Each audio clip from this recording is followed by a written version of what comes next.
พี่ว่าบางประมาณไป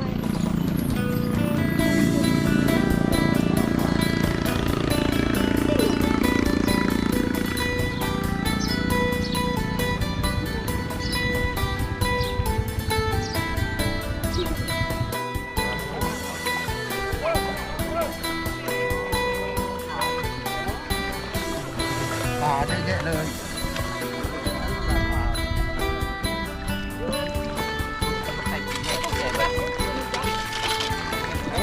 หยอกมันน้อย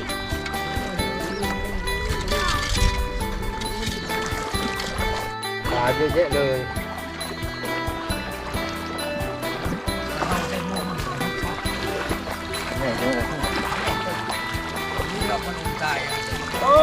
ตาเด็กนี่เราตามชอบมาถึงมาโอ้ร้อนร้อนขึ้นเลยเหรอมีลงไตไปแล้วป่ะลุงล่ะลุงล่ะลุงคนที่สุดน้ำเลยป่ะเอาน้อยเดียวป่ะใช่แต่ย่างลบไปเอาตั้งแล้วเอาเราอยู่ช่างทำตรงนี้อ่ะยาประมาณนี้เราได้ไหมเราเป็นนักเล่นที่ไม่สาวะมาแรงนะถามเรื่องเลยอันน้ำมันคง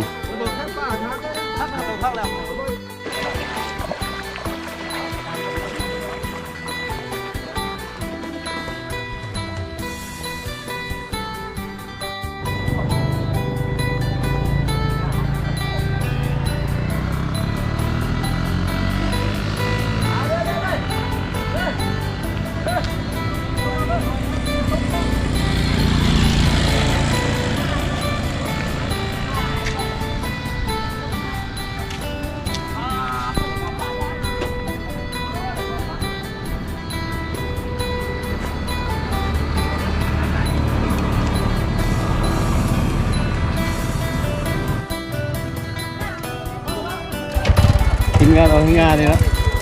โอเคเอาให้งานเลยไหมทีมงาน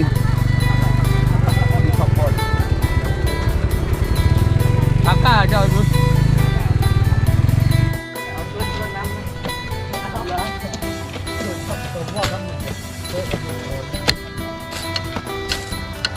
แม่ทัน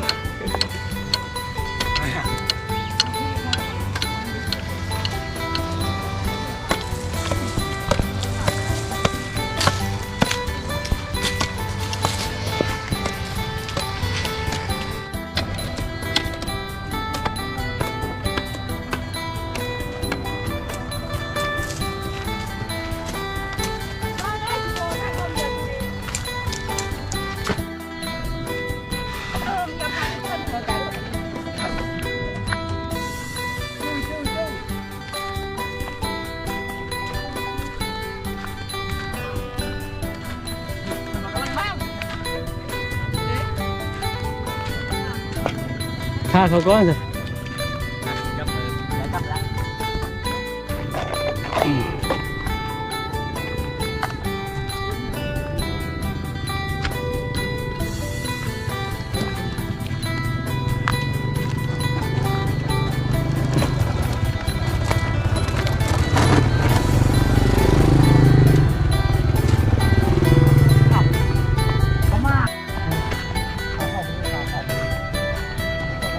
ตามเป่าได้ข้าวปุ๋ยเยี่ยง12เป่าค่าไทยน้ำมันเด้สิไล่เอาลูกใครรักบริจางดำเนาะ